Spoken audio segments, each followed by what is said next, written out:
Hello and welcome to the Under Center podcast. I'm your host for today, Phil Malloy. I'm joined by my brother Rian and by Al McGrath. Guys, thank you very much for showing up today.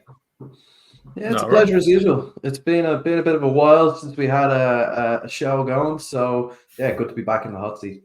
Yeah, it's been a wild couple of weeks in the NFL as well. So we're just going to go through all the major talking points that stuck out with us. We've noticed in the last couple of weeks as well, we've got a few live listeners now that we've started going back to do the live show weekly. So if you're watching us on YouTube, on Instagram, and on Facebook, please do drop us some comments. They do come through to us here live. So if you've got something that you'd like us to bring up or chat about on the show, don't be afraid to do that. We love a bit of fan interaction. Otherwise, we're just going to plow through with our own stuff. Dara's not with us today. He's off. He's going to record later this evening for a Seahawks special. Al, I believe it's like 2 a.m. in the morning Irish time recording this, so you won't be joining him and adding your own deadly insights into the Seahawks nation. No, I'm up at 5 a.m, so I couldn't make that. I can appreciate that. Why don't we start though with the Seahawks? Shaky couple of weeks, and I think lost to the division rivals. Myself and Ray would say probably inevitable. I think even you would admit that it would have been a great win to beat the 49ers as they're stacked up at the moment. But what were your takeaways? Specifically, Pete Carroll. He's been coming under a little fire, and I want to ask you about, he did a kind of a coaching no-no a little bit on one of the Seahawks podcasts, and he threw some of the players under the bus. What did you make of that? It is, like Pete Carroll especially, like he does not do that. Like that's one of his golden rules. Pete doesn't throw players or coaches or anyone in the organization under the bus. He just says, I have to do better. We have to do better. Speaks very generally, doesn't give too much away. But he did single out, and rightfully so, Jamal Adams and a couple of other players, Tariq Woolen as well. While he's been really good in coverage, he is a pretty pitiful tackler and deserves to be called out in that, but very uncharacteristic for Pete Carroll. I'm in two minds about it as well. I do agree. I don't think you should do that as publicly as you did, kind of keep that in-house. But if he and the other coaches are telling the players what they're supposed to be told, going through the film like they're supposed to, and coaching them like they're supposed to in practice and in other discussions, if they're doing all that and they're still fucking up the way they are, I can see why that would be extremely frustrating, especially this late into the season. They seem to be regressing each week on defense. Yeah, I think that's what stood out to me, because as you said, it's not necessarily in his nature to come out and say these things. In fact, as you pointed out, he tends to go the opposite way, to the point where it's almost like boring to listen to him on these podcasts because he never really says anything. I just wonder what triggered that change. I guess it's probably to do with sitting at 6-6 coming into this game. Everyone knows these divisional games, those wins mean a little bit extra. If you can get a divisional win, it can really help you out. And maybe the loss, but there was nothing really. I mean, you're coming in with Drew Lock last minute as well, so it's not like he was prepping. Personally, I think he did pretty well. I mean, you don't expect your backup to come up and set the place on fire, but I think he did pretty well for a backup. What did you make of Drew Lock? We do like to slag him in our little group chat that we have, not necessarily as publicly, but pretty good, I guess. Would you agree with my synopsis? Or like, it was fine? Yeah, he played fine. Like he's a backup quarterback. He came in and he did his job as a backup quarterback. You're not expecting him to go in there and, absolutely light the place up and pull a win out against, at this point, after the last couple of weeks, probably the best team in the NFL. So he did well. He did well. A couple of hiccups, but a lot of the stuff wasn't on him, really. Yeah, and overall, like the two players that you guys tend to keep an eye on the offense, obviously, Jackson Smith and Jigba, your rookie that you're really high on, and then DK Metcalf. I'm sorry, Tyler Lockett as well. He's the kind of the fundamental guy there. Were you surprised that Metcalf only got 2? I didn't catch a lot of the game, so was he kind of the main target of the 49ers defense? Is that why you only ended up with two receptions? Well, it's strange with these games because there's been a lot of them over the year where they target DK Metcalf early and it works. They call these plays and he's doing well. He's making the catches. He gets touchdowns, and then it's just like they forget about him, and then they're like, "Oh shit, we forgot about DK Metcalf. We better throw the ball to him 4 or 5 times," and then that doesn't work. Obviously, I think it's a combination of things. A lot of it down to play calling. I don't like what Shane Waldron is doing, and neither does pretty much anyone else. In like any Seahawks fans or anything like that. It's just like the one like creative play they ran and it worked perfectly. It was actually stolen last year from the 49ers. Other than that, it was pretty same thing. Run, pass, run, pass, run, pass. And it just doesn't work. I guess it's a struggle to adapt, whereas back in the old days, the kind of run pass worked really well for the Seahawks because they had such a dominant O-line, such a strong running game. There's nothing wrong with the running backs that they have at the moment, but they're just not on the same caliber as when you could really telegraph a run and still drive out 3, 4, 5 yards. Yeah, I think maybe that's where there is a Ken Walker. There's an interesting stat. When he hits the correct, like the intended hole in the run, he has the highest success rate in the league, and it's not close. He also has the lowest rate of hitting the intended gap. I'll say it that way. I'm not a maths guy, Al, but I feel like those two correlate together. Like when he does the right thing, like his stats are when great. He does the right he thing, almost never does the right thing. So it's a very small sample size. When he does the right thing, he has the best success rate in the league, but he never does the right thing. So, like it's just we have too much talent for them to be fucking up like that. The wide receivers seem off, running backs seem off. We've had injuries in the offensive line, but it's a revolving door. Gino was pressured 54% on his dropbacks in the Cowboys game, and it wasn't much better. Actually, I think it was worse for Drew Lock in this past game. So the offensive line is fucking pitiful, and it's just I can see why Pete is frustrated. But you don't dare your shit out like that in public. Yeah. And Rian, we spoke a little bit while you were kind of knocked off the stream there for a while. We were speaking about Pete Carroll and how it's not his normal tack. Normally he's the inverse. He's super boring and he just always says like, yeah, it's on me, it's on me, it's on me, it's on me. And he never airs anybody else. But just to move off the Seahawks, because I know Dara's gonna do a special on them with a special guest later on in the week. So I want to move on, but I want to stick on this weird coaching decisions. It's something we've been chatting about over the last couple of weeks.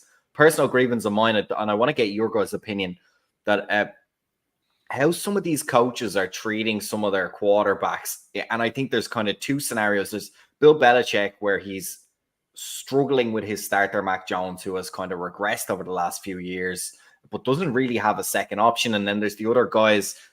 Dobbs was benched in the weekend. Mac Wilson was benched the last couple of weeks and came back the previous week.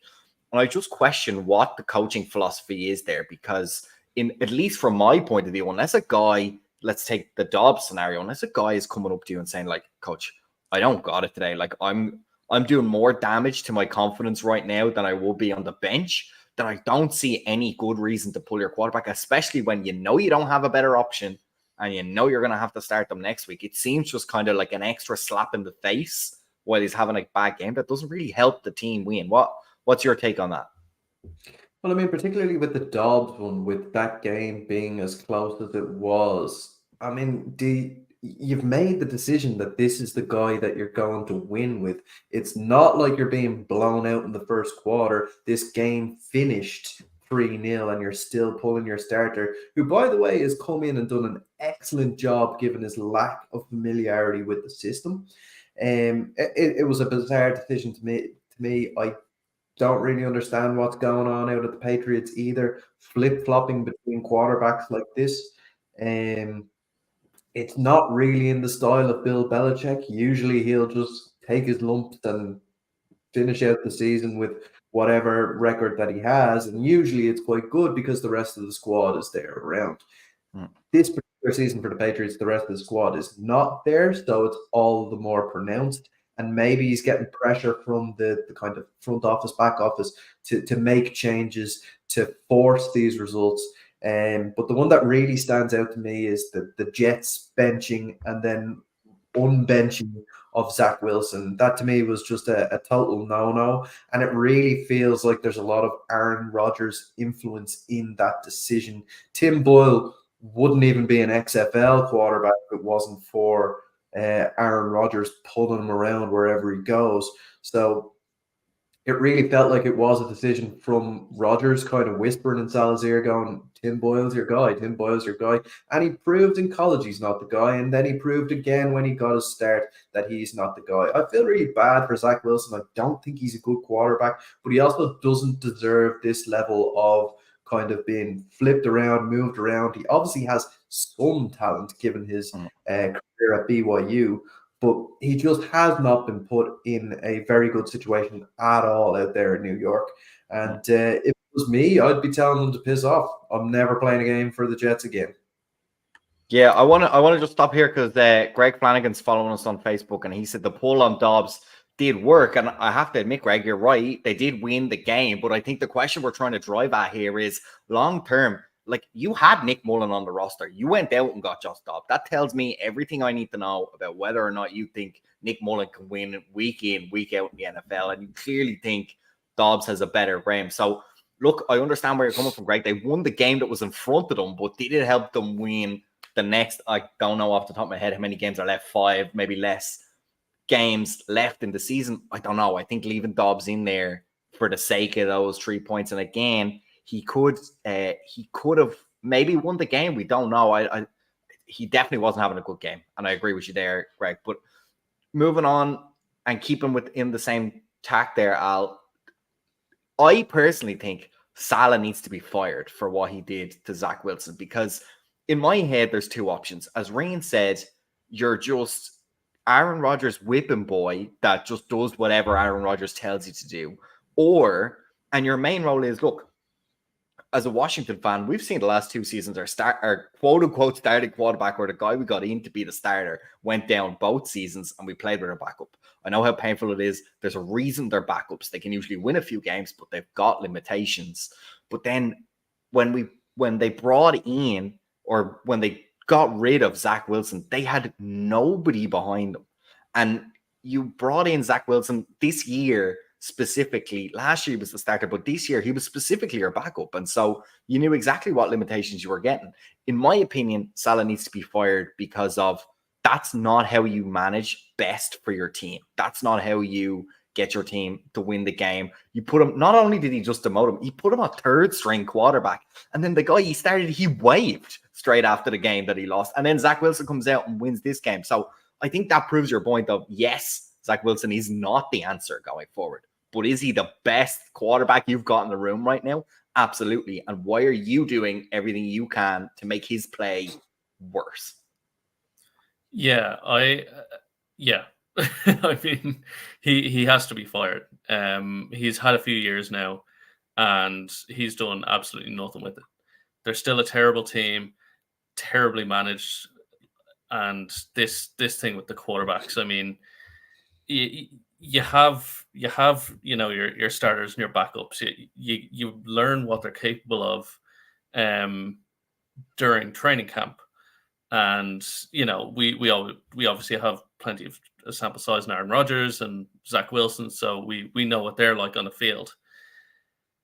To go then and, like you said, I mean, I'm not saying that new. You guys have already covered it. To go then and bench Wilson, to then put him 3rd in line behind 2 of the worst quarterbacks that the NFL have ever seen.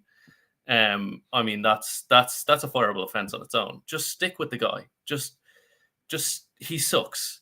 That's fine. Stick with the guy. Stop.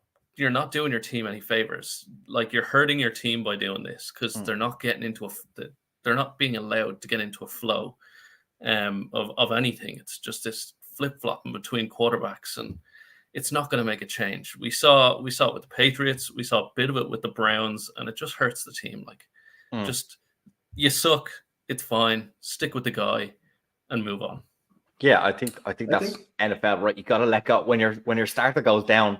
You have to change the season's mentality. Like, even the best backup, unless you accidentally get a Brock Purdy or something that is going to be your starter, accidentally going to be your starter going forward. The rest of us just have to accept. Most of the time, it's not. Most of the time, your backup's Taylor Heineke or Zach Wilson, who can win a game, maybe maximum 5 in the NFL, and that's the end of that. This is what I was going to say. I think Brock Purdy has changed the mindset of the NFL. Coaches are more prone now to kind of go, well, let's see what we have in the third stringer. Let's see what we have in the guy who hasn't really done anything. Brock Purdy is that guy, but he's a 1 in a million. He's a guy who got overlooked in the draft and ended up being that guy. Tim Boyle is not going to be that. Neither is any other third string quarterback in the NFL. This guy was a fluke. Yeah, I think it's weird, right? And it's happening all down the league at the moment. You guys got like Tommy DeVito is a starting quarterback for the Giants. Now, he's not expected to go great. Like, Daniel Jones is clearly, or at least will finish the season as their presumptive starter into next year. It remains to be seen whether they'll want to try and upgrade that or not. But they're not expecting Tommy DeVito to win the next 6 games. Do you know what I mean? Or make it to the playoffs or anything like that. But guess what? You got to win against the Green Bay Packers, and it turns that team around. They go, Jesus, this is miserable, to all of a sudden, like, yeah, in the face of all the adversity now, we've got to win. And I can see why that gets very appealing for these coaches that are under a lot of pressure. I will say, Tommy DeVito looked more than reasonably good beating the Packers.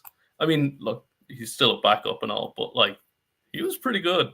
Well, he slung it against us as well, so hopefully he is. Hey, I like it, and I like the whole vibe. I don't know if you guys saw him on social media. The pictures of his agent is like, if you ask AI to draw an Italian American agent, like, that's what it's going to bring up. But yeah, really cool. And then you've got guys like, I'm going to just keep going to the list. The next game I have in front of me is the Titans against the Dolphins. Will Levis is kind of the inverse, where he's like, he's not ready to start now, but he's clearly the guy that they want to be the quarterback going forward. But he's getting wins now ahead of schedule. Great win. I don't know how they did. I didn't manage to see it was middle of the night Irish time for us. But woke up this morning, apparently 14 points down with 3 minutes to go. They must have hit an onside kick or something. There's something badly went wrong for the Dolphins anyway, other than Tyreek Hill's injury. So, look, the quarterbacks up and down the league, it's a weird situation. Every year we say, Jesus, we've never seen a year like this where loads of starting quarterbacks go down. But I think that's actually like not true. I think every year loads of starting quarterbacks go down, and every year is like that. But anyway, we might get into, have you guys anything to add anymore on our kind of anti-coaching rant that we had? Nothing else jumps on top of me of like weird coaching decisions or anything at the moment. Fire Brandon Staley. Yeah, the fact that Brandon Staley is still on the job is bizarre, but that's more the front office's issue. Yeah. Well, his job got even worse now, I believe. What's his name is Herbert. out for the season. Yeah. So that's not going to be good. Not sure who the backup is. But hey, it's a hot new trend in the NFL. So we'll see if they can spur anything. Looking through games that kind of stood out to me. Hey, look, another guy, Browning, got a big win against the Colts. That's going to be important for the Bengals. That was a really nice win. I saw that they gave Burrow gave Browning his suite. They asked him afterwards, like, oh, what was it like having all your family there at the game? He's like, well, first of all, I didn't bring them. They were invited by Joe Burrow because I can't pay for any of those tickets on my contract. But yeah, I think that's a good win. Browns, Jaguars, I was surprised. Taylor Lawrence, I actually caught a bit of that game. Man, he could not keep the ball in his own players' hands. I don't know what was going on, and he looked a bit wobbly on those deep balls. Reen, is that something he's going to have to tune if he really... I feel like he's almost like a Herbert character where he's really driven this team forward, but if he wants to be a truly great quarterback, he's going to have to break the playoffs, and he's going to have to play just a little bit better. And I think it's that last 5% that's always the hardest to get a hold of. Yeah, he seems to be quite a streaky quarterback insofar as if he starts hot, he'll remain hot and he's electric at that point. But if he starts out a little bit shaky, he's liable to go on shaky for the rest of the game. And we've seen that with the kind of patchy results from the Jags overall through the season. Al kind of alluded to it earlier on in the season. The rest of the Jags roster is not great. It's good, it's grand, but it's not great. Like playoff one and done kind of territory. But yeah, the Trevor Lawrence really needs to kind of tighten up his game if they want to really do something down there in Jacksonville this year. But I have confidence in him. You know, he's obviously got all of the physical attributes. It's just nailing that kind of mental toughness now at this stage. Is the running game a problem there in Jacksonville, Al? They only had 58 yards in the whole team against the Browns. I know it's the number one defense, or close to it has been in the last few weeks. Is that maybe an upside? Do you think Etienne is the guy that they need going forward? Does he do enough for you on the ground? I think it's a combination of things. I don't think Etienne is that guy. He's good. Like he's a good running back, but he's not, he's not a number one running back. I think their offensive line has been pretty weak. So they haven't been getting much push there. And yeah, I mean that Browns defense against the run has been consistently top 3 all year.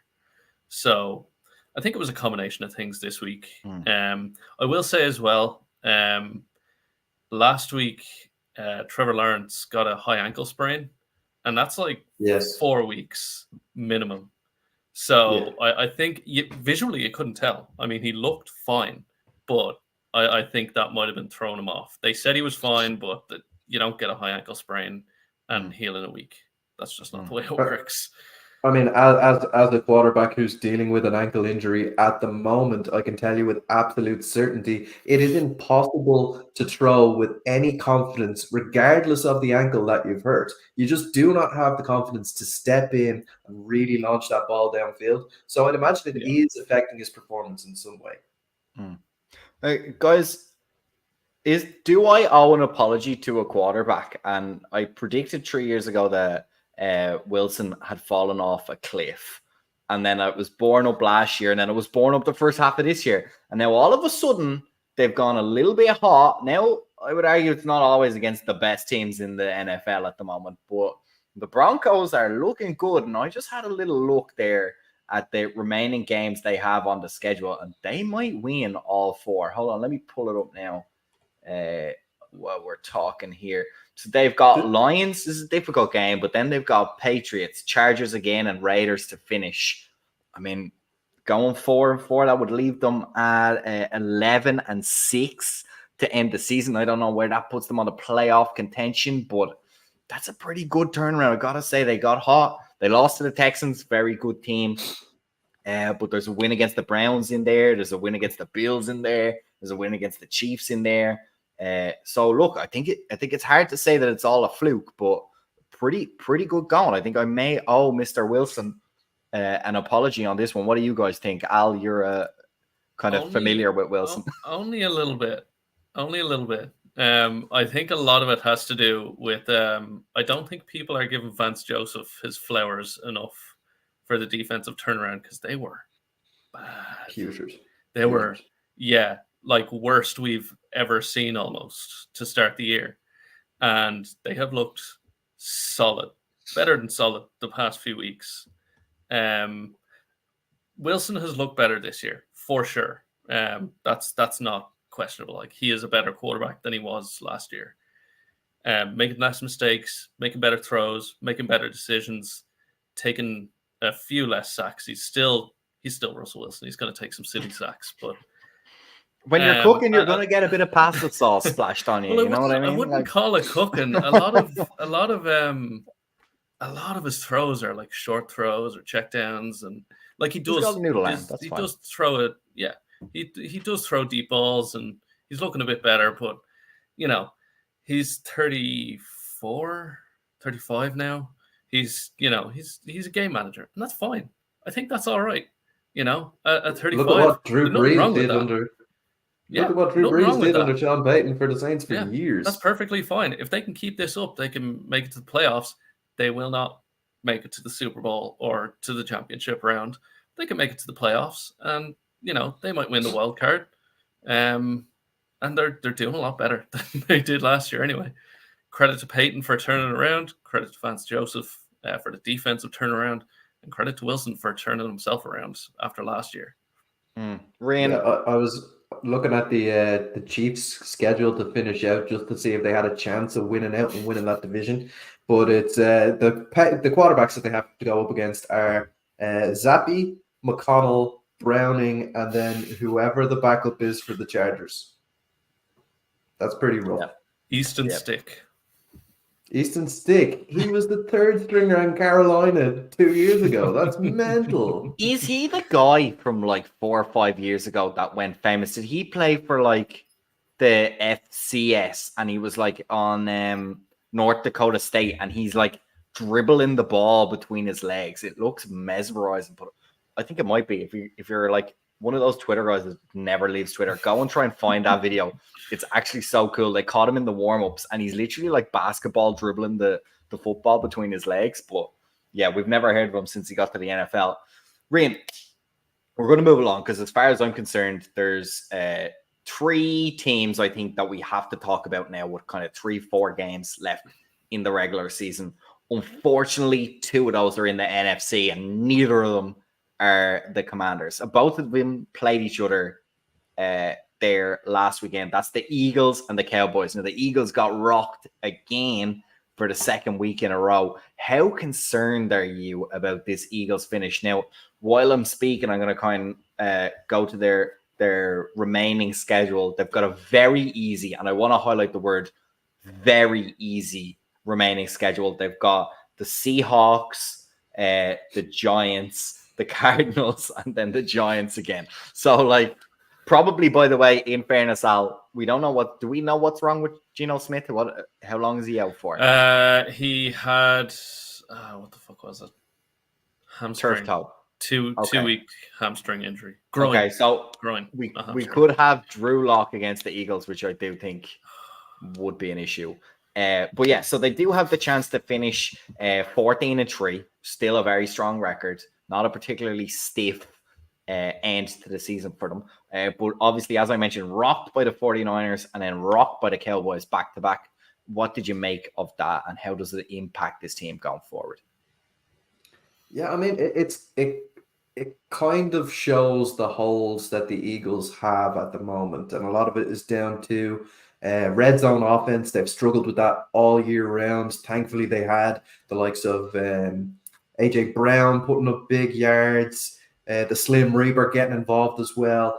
That kind of, mitigated that. But when you're against really good teams like the 49ers and like the Cowboys, red zone is probably your most important stat. And they've shown that they're not really there when it gets to that red zone. So, yeah, it's a worry to me. I mean, I kind of did predict this earlier on in the year. I said that the Eagles' schedule looked very easy to start down, and it's going to be easy to finish out as well. They haven't really put together any marquee wins along the way. I think they beat the Lions, but the Lions are shaky at times. I don't think they are the true standout leader in the North there. I wish that the Green Bay Packers would be a little bit more consistent and kind of run them along. I'd love to see what their kind of mentality there is if they're getting really chased by someone. But yeah, they haven't really had any marquee wins, and as soon as they come up against their 2 top competitors in that kind of NFC, they're exposed, and they're going to have to beat at least one of those teams going into the playoffs to get to the Super Bowl, and I can't see it happening, to be honest.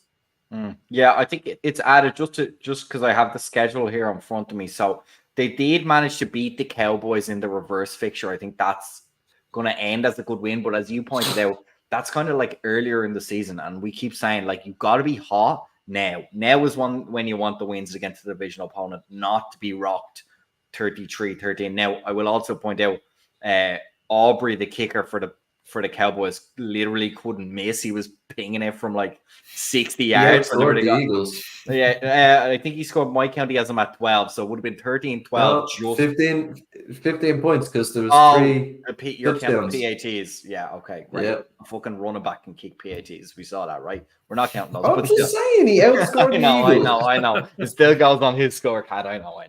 But yeah, so I mean, they beat the Chiefs and they beat the Bills, but that's while both those teams were having their up and down, and arguably still are having their up and down portion of the season. But even that Chiefs victory, right? Okay, so the Chiefs are not what that talismanic figure that they have been in recent years, and even in that game, Valdez-Scantling had a drop on a wide open touchdown score that would have put them ahead within 2 minutes of the end of the game. So that game was there to be lost as well. I don't think much of the Eagles. They're lucky they're in a really, really soft NFC, because if they had 1 or 2 more competitors around there, we might be looking at a situation where they're kind of closer to the bottom of the wild card slot end of things.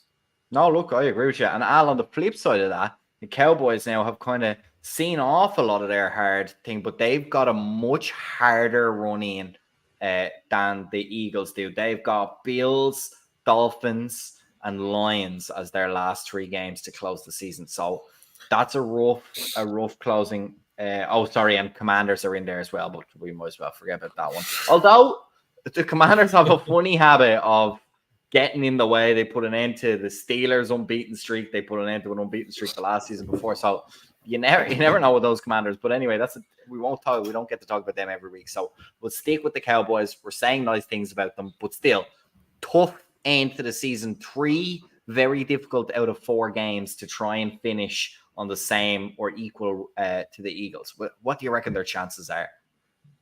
I mean, pretty good, to be honest. I think they're better than all 3 of those teams. Bills have been on and off fraud watch all year. And I mean, I think we can safely say the Lions are straight up frauds at this point. They've been looking horrible. See, I can't tell if that's like just Lions bias from them being terrible for the last 27 odd years, or if they literally are frauds. No, we know one team that is factually shit, and that is the Chicago Bears. They tried their damnedest to lose that first game and then managed to succeed in the second one at losing. They're not, they're frauds. They're frauds. Okay, fair enough. Right, sorry, I'll keep going. Yeah, no, it's like they're a solid, complete team. You know, they're not perfect at all positions, but they're at least good at all positions. Dak Prescott has looked great this year, and you know the receiving core is really good. The running backs Pollard and I can't remember who they use. It's not Deuce Vaughn. No, it's certainly not. That guy was the biggest gimmick I've ever seen in my life. Whoever their second running back is, they've been very good. I think, yeah.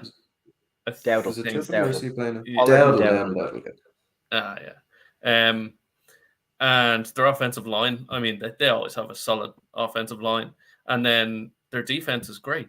Their linebackers are great. Their defensive line is monstrous. Micah Parsons is Defensive Player of the Year. I don't think that's close. I don't think that's even a debate. Myles Garrett is great. Micah Parsons is Defensive Player of the Year. And their secondary is, while they've had some ups and downs, they're solid.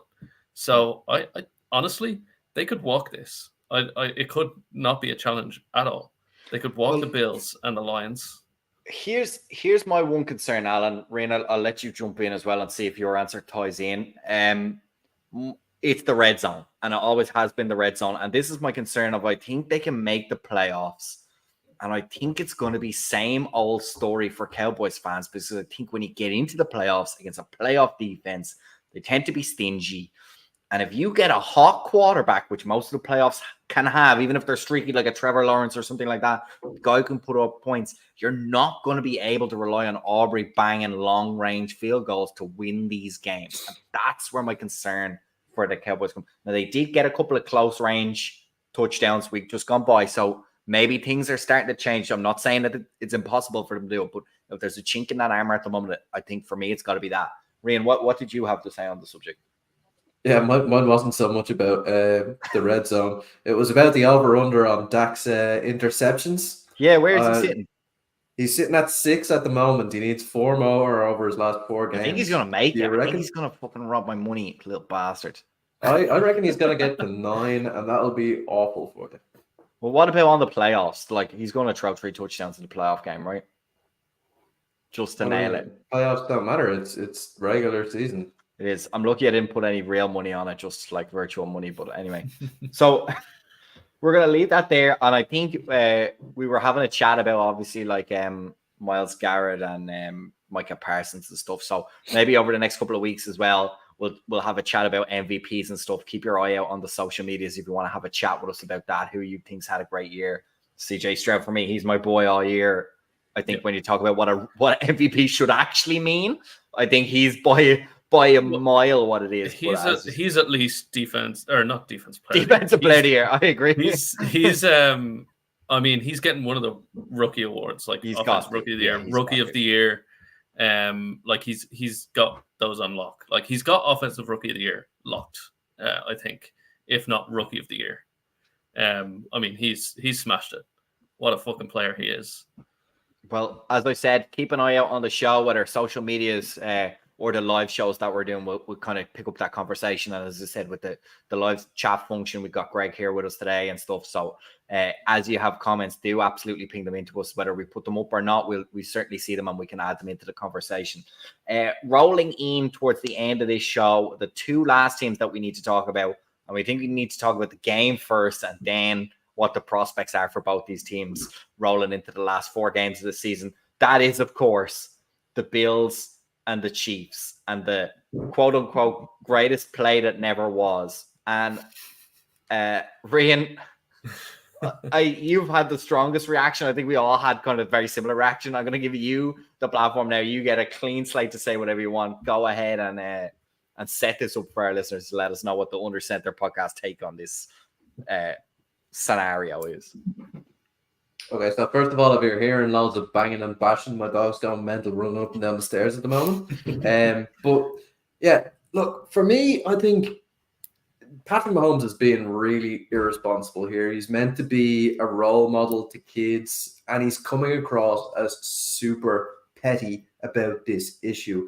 Of course, the issue that we're talking about is at the end of the game, we saw the pass downfield with the lateral to Kadarius Toney, but Kadarius Toney was lined up 1.5 feet offside.